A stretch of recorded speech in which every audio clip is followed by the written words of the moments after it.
de Sarah Caillard, produite pour cette exposition. Ici, la sculptrice nous immerse dans un décor aussi fantasmatique que potentiellement angoissant.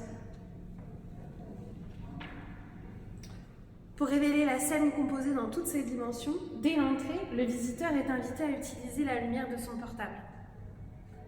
Grâce à sa lampe torche, le tissu de matière réfléchissante utilisé dans la réalisation de cette installation s'illumine et nous fait perdre les repères de la pièce que l'on dévoile.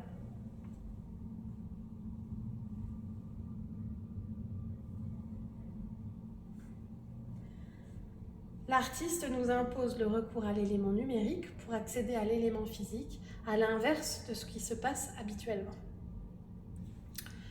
Ce lit central figure le lieu du fantasme et évoque le domaine du rêve et du subconscient. C'est le lieu où le corps devient projection, où le temps s'expérimente autrement.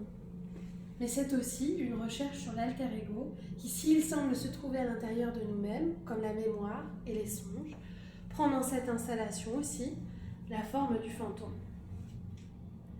L'artiste rappelle que fantôme et fantasme signifiaient la même chose jusqu'au XIVe siècle, avant que le fantasme ne se définisse comme la production psychique, imaginaire, à la structure d'un scénario soutenant la réalisation d'un désir.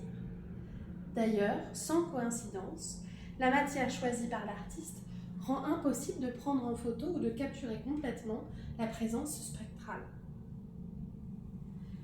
La composition de la scène est riche en références iconographiques.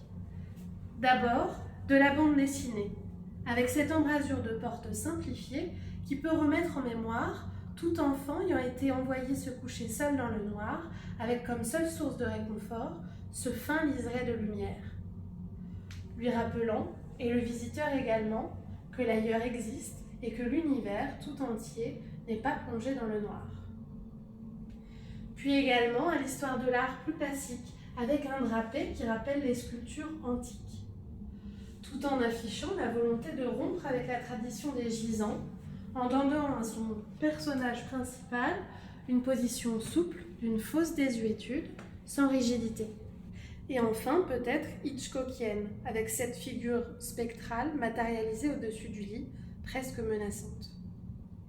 Cette installation a pour titre Pilote, en référence au pilote d'une série. Elle inscrit le commencement d'un projet sculptural et vidéographique à partir de cette double notion de fantôme-fantasme. Les installations deviennent le décor de séquences filmées, le départ d'une narration. Ce pendant virtuel à la pratique sculpturale de l'artiste permet d'explorer plus profondément l'espace mental comme un envers du rapport sensible à ses œuvres. Qu'est-ce qui nous habite ? La mémoire, les gestes, les émotions et rôles qui nous traversent et se déplacent en flux entre les êtres et les temps. L'artiste nous désoriente dans ce que l'on connaît de notre temporalité et de notre espace, mais aussi sur ce que l'on définit comme le jeu et que l'on incarne.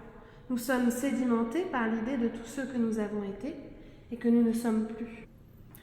Dans l'œuvre de Sarah Caillard, le corps est tout en complexité un objet de fiction.